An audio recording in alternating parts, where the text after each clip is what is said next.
अब्बू बकर जैसे ही घर वापस आता है, अपने घर में हमना को देखकर बुरी तरह हैरान रह जाता है। वह हमना से कहता है, तुम यहां क्या करने आई हो?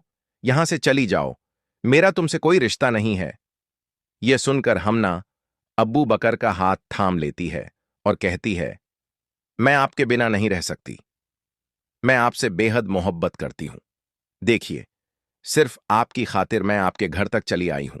हमना की हालत देखकर अब्बू बकर परेशान हो जाता है। वहीं अब्बू बकर की मां पीछे खड़ी दोनों की सारी बातें सुन रही होती हैं। तभी उसकी नजर हमना के बैग पर पड़ती है और वह उसमें से हमना की डायरी निकाल लेती है।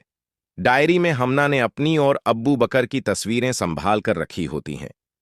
डायरी पढ़ने के बाद अब्बू बकर की मां काफी परेशान हो जाती है और उसे अपने पुराने दिन याद आने लगते हैं।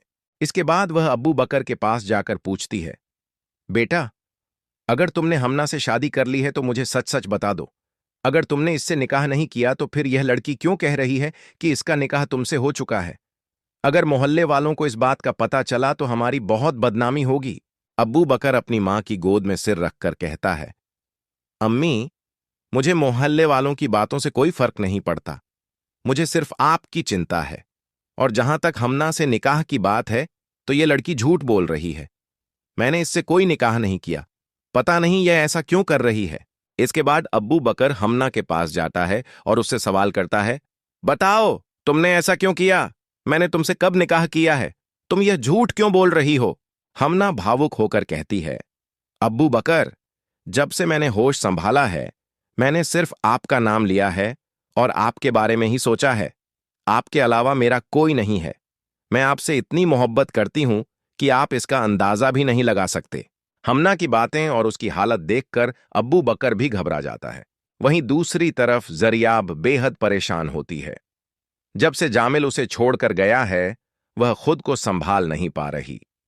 जामिल ने उसके साथ जो कुछ किया, उसके बाद उसके दिल में डर भी बैठ चुका है।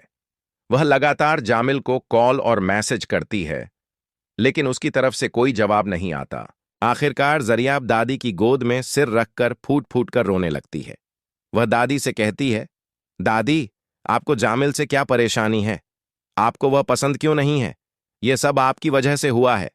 अगर आप जामिल से इतनी नफरत न करती तो वह मुझे छोड़कर कभी नहीं जाता।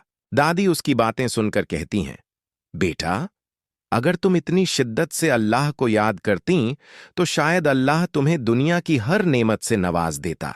जरियाब जवाब देती है, दादी, मुझे इस वक्त सिर्फ जामिल चाहिए। मुझे उसके अलावा और कुछ नहीं चाहिए। जामिल की वजह से जरियाब की परेशानी लगातार बढ़ती जाती है। इसी दौरान उसे एक डरावना ख्वाब आता है, जिसके बाद वह घबरा कर जामिल के घर पहुंच जाती है। वह उसके कमरे में जाकर तलाश करती है, लेकिन उसे जामिल के बारे में कोई सुराग नहीं मिलता। फिर वह जामिल की मां से कहती है, आंटी, आप किसी भी तरह जामिल से संपर्क करें और उसे वापस आने के लिए कहें। मुझसे यह सब बर्दाश्त नहीं हो रहा। अब जरियाब का डर सच साबित होने वाला है। जामिल को अपने किए पर शदीद पछतावा है और उसे लगता है कि उसने जरियाब के साथ बहुत गलत किया है। इसी वजह से वह वापस आने से बच रहा है।